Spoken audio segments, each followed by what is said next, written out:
اعوذ باللہ من الشیطان الرجیم بسم اللہ الرحمن الرحیم وبہ نستعین وہو خیر ناصر و معین۔ آج ہم ایک بڑے اہم موضوع پہ بات کریں گے اور وہ موضوع ہے سیرت کا۔ یعنی سیرت سے کیا مراد ہے، سیرت کسے کہتے ہیں، سیرت کی ڈیفینیشن کیا ہے۔ اور ظاہر ہے جب ہم سیرت کی بات کرتے ہیں تو پیغمبر اکرم اسلام کی سیرت طیبہ ائمہ ہدی علیہم السلام کی پاکیزہ سیرت پر تو بہت کچھ کہا گیا ہے، بہت ساری کتابیں لکھی گئی ہیں، بہت کچھ بیان بھی کیا گیا ہے، لیکن آج ہم خود مفہوم سیرت کو واضح کرنے کی کوشش کریں گے تاکہ یہ کنسیپٹ کلیئر ہو جائے کہ سیرت ہے کیا۔ کیا ایک عمل جو رسول صلی اللہ علیہ وآلہ وسلم نے یا امام علیہ السلام نے اپنی زندگی میں انجام دیا ہو، کیا اسے سیرت کہا جا سکتا ہے یا نہیں؟ اہل لغت نے مختلف تعریفیں کی ہیں سیرت کی۔ مفردات راغب نے کہا ہے کہ جو ہر انسان کی ایک خاص روش، طریقہ جس پر وہ قائم ہوتا ہے، چاہے وہ اکتسابی ہو چاہے غیر اکتسابی ہو، اس کو سیرت کہتے ہیں۔ مجمع البحرین نے، صاحب مجمع البحرین نے بھی اسی طرح سے، اسی سے ملتی جلتی بات کی ہے۔ انہوں نے کہا ہے کہ سیرت یعنی روش، طریقہ انسان کی زندگی کا، کہ جو اپنے معمولات زندگی جس طریقے اور روش پر گزارتا ہے اسے سیرت کہتے ہیں۔ دنیا اسلام اور عالم اسلام کے معروف اسکالر شہید مرتضیٰ مطہری رحمۃ اللہ علیہ نے اسی سیرت کے مفہوم کو بیان کرتے ہوئے کچھ اور دو چیزیں بھی بیان فرمائی ہیں۔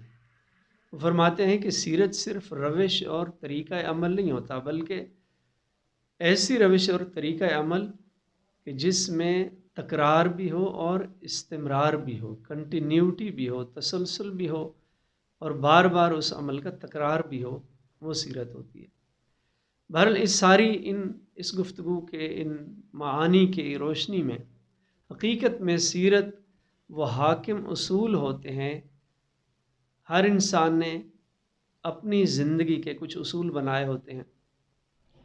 ایک انسان جو مالدار ہے، مال و دولت سے محبت کرتا ہے، مال و دولت کا پجاری ہے، اگر اس چیز کو اس نے اپنی زندگی کا حاکم اصول بنایا ہوا ہے تو اس کی جو روش ہوگی، اس کے جو طریقہ کار ہوگا زندگی کا، وہ یہی ہوگا کہ وہ ہمیشہ مالداروں سے محبت کرے گا، ان کے قریب جائے گا، اور جو غریب ہیں، نادار ہیں، فقراء ہیں، ان سے دور رہے گا۔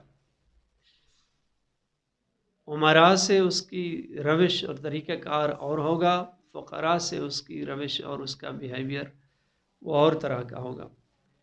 تو ائمہ ہدی علیہم السلام، سرور کائنات پیغمبر اکرم اسلام صلی اللہ علیہ وآلہ وسلم، انہوں نے اپنی زندگی کے ایک حاکم اصول بنائے ہوئے تھے، اور ظاہر ہے ان کی زندگی کے حاکم اصول وہی تھے جو اسلام کے اصول ہیں، جو قرآن کے اصول ہیں۔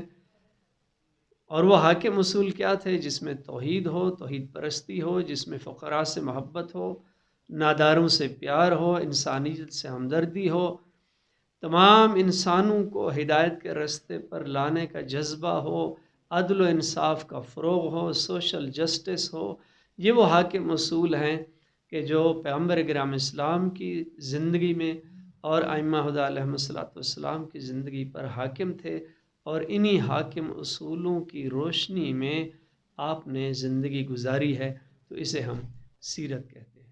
تو لہذا سیرت وہ حاکم اصول ہیں کہ جو پیغمبر اکرم اسلام نے اپنی زندگی میں جن کو حاکم کیا ہوا تھا، ایسے رہنما اصول، اور اسی طرح ائمہ ہدی علیہم السلام کی زندگی میں جو حاکم اصول تھے، وہ حقیقت میں سیرت ہے۔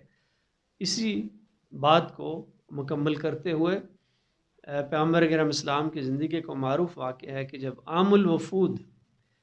مختلف وفود پیغمبر اکرم اسلام کی خدمت میں حاضر ہوتے تھے اور اسلام قبول کرتے تھے، قبائل کے وفود آتے تھے، تو ایک وفد آیا جس کا نام قبیلہ بنی ثقیف، اس کا وفد آیا حضور صلی اللہ علیہ وسلم کی خدمت میں، اور اسلام قبول کرنے کے لیے آئے۔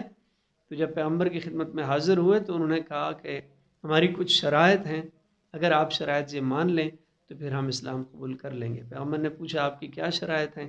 انہوں نے کہا ہماری 3 شرائط ہیں۔ پہلی شرط یہ ہے کہ ہمیں نماز سے معاف رکھا جائے، دوسری شرط جو ہے نعوذ باللہ استغفر اللہ کہ ہمیں زنا کی اجازت دی جائے، اور تیسری شرط یہ ہے کہ ربا بھی ہمارے لیے جائز ہونا چاہیے۔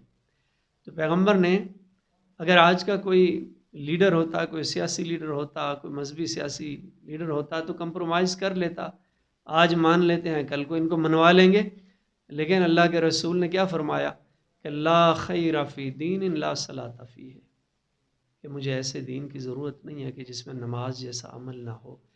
اصولوں پہ کبھی حضور نے سودے بازی نہیں کی، اصولوں پہ کبھی کمپرومائز نہیں کیا۔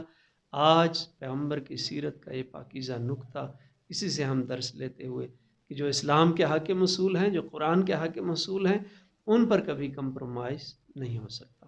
بہت شکریہ۔